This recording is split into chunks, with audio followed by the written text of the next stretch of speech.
नमस्कार दोस्तों, आपका स्वागत है आपके यूट्यूब चैनल अमी साइंस स्टडी में। दोस्तों, मैं इस वीडियो में आप लोग को जो डिस्कशन करा रहा हूँ, जो लुसेंट सामान्य ज्ञान। ठीक है दोस्तों, तो चलिए हम लोग देखते हैं। इससे पहले हम लोग देख चुके हैं 21 चैप्टर देख चुके हैं। ठीक है, तो चलिएगा दोस्तों, हम लोग देखते हैं आज का जो चैप्टर नंबर 22 है।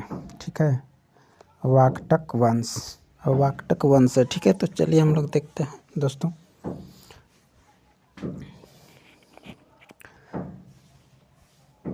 वाकाटक वंश की स्थापना हुआ था आपको 255 ईस्वी के लगभग विंध्य शक्ति नामक व्यक्ति ने की थी। इसके पूर्वज सातवाहनों के अधीन बराबर विदर्भ के स्थानीय शासक थे। विंध्य शक्ति के पश्चात उसका पुत्र प्रवरसेन प्रथम 275 से 335 ईस्वी शासक हुआ था। ठीक है, वाकाटक वंश का वह अकेला ऐसा शासक था जिसने सम्राट की उपाधि धारण की थी। पुराणों से पता चलता है कि इसने 4 अश्वमेध यज्ञ किया था। पुराणों से जो पता चलता है कि इसने कितना अश्वमेध किया था, तो 4 अश्वमेध यज्ञ किया था। ठीक है, प्रवरसेन के पश्चात वाकाटक साम्राज्य 2 शाखाओं में विभक्त हो गया। प्रधान शाखा तथा वासिया वरसगुल्लम शाखा, दोनों शाखाएं समांतर रूप से शासन किया। आगे बढ़ते हैं फ्रेंड्स, देखते हैं। देखिएगा, प्रधान शाखा के प्रमुख राजा रुद्रसेन प्रथम 335 से 360 ईस्वी, प्रभावती गुप्ता का संरक्षण काल 390 से 410, प्रसेन द्वितीय जो 41 से 440 ईस्वी, नरेंद्र सेन जो थे आपको 440 से 460 ईस्वी। ठीक है, पृथ्वी सेन जो आपको हो जाएगा द्वितीय जो 460 से 480 ईस्वी। ठीक है, गुप्त शासक चंद्रगुप्त द्वितीय ने अपनी पुत्री प्रभावती गुप्ता का विवाह वाकट नरेश रुद्रसेन द्वितीय से किया। वाकटों का राजा गुप्त एवं शक राज्यों के बीच था। राज्यों का विजय प्राप्त करने के लिए चंद्रगुप्त II ने इस संबंध की स्थापित किया था। विवाह के कुछ समय बाद रुद्रसेन ने द्वितीय की मृत्यु हो गई। विवाह के कुछ ही समय बाद रुद्रसेन की क्या हुई थी? मृत्यु हो गई। ठीक है, चूंकि उसके दोनों पुत्र दिवाकर सेन एवं दामोदर सेन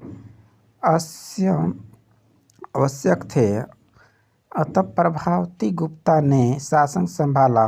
कौन शासन संभाला? तो प्रभावती गुप्ता ने शासन संभाला। यह काल वाकाटक गुप्त संबंध का स्वर्ण काल रहा। ठीक है, प्रभावती गुप्ता के शासन काल के बाद उसका कनिष्ठ पुत्र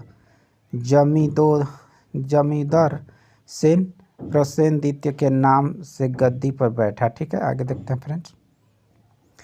चलिए देखते हैं आगे। पृथ्वी सेन द्वितीय वाटकों की प्रधान शाखा का अंतिम शासक था। इसके बाद उसका राज्य वसीम शाखा के हरिशेन के हाथों में चला गया। वसीम शाखा के वाकाटक वंश की शाखा की स्थापना 330 ईस्वी में सम्राट प्रसेन के छोटे पुत्र सरसेन ने की थी। उसने वत्सगुल्लम नामक स्थान पर एक स्वतंत्र राज्य की स्थापना की। वत्सगुल्लम महाराष्ट्र के अकोला जिले में आधुनिक वाशिम में स्थित था। वाशिम शाखा के प्रमुख राजा सरसेन विंध्य शक्ति द्वितीय 350 से 400 ईस्वी, प्रसेन द्वितीय 400 से 415 ईस्वी, हरिसेन 475 से 510 ईस्वी। हरिसेन वाशिम शाखा का सर्वाधिक शक्तिशाली शासक था। यह वाकाटक वंश का अंतिम ज्ञात शासक है।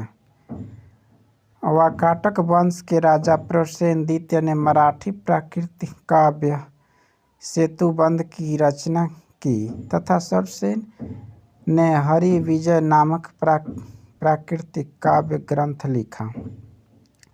संस्कृत की वैदवी शैली का पूर्ण विकास वाकाटक नरेशों के दरबार में हुआ। कुछ विद्वान का मत है कि चंद्रगुप्त द्वितीय के राजकवि कालिदास ने कुछ समय तक प्रसेन द्वितीय की राजभाषा में निवास किया था। वहाँ उन्होंने उनके सेतु बंध का संबोधन किया तथा वैदवी शैली में अपना काव्य मेघदूत लिखा।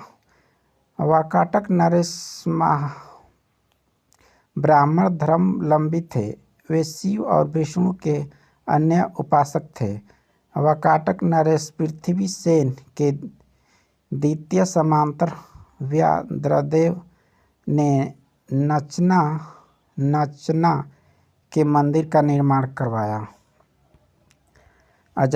अजंता का 16वां तथा 17वां गुहा विहार और 19वें गुहा चैत्य का निर्माण वाकाटक के शासन काल में हुआ। ठीक है दोस्तों, ये चैप्टर समाप्त हो गया। ठीक है, हम लोग नेक्स्ट चैप्टर में देखेंगे 23 नंबर जो चैप्टर है दोस्तों, पुष्यभूति वंश का वर्धन वंश। ठीक है दोस्तों, तो वीडियो अच्छा लगा होगा तो इसे जरूर लाइक कर दीजिएगा। चैनल पर नए होंगे तो चैनल को भी आप सब्सक्राइब कर लीजिएगा। ठीक है दोस्तों, तो चलिए हम लोग नेक्स्ट वीडियो में हम लोग देखेंगे पुष्यभूति वंश का वर्धन वंश। ठीक है, तो तब तक के लिए धन्यवाद।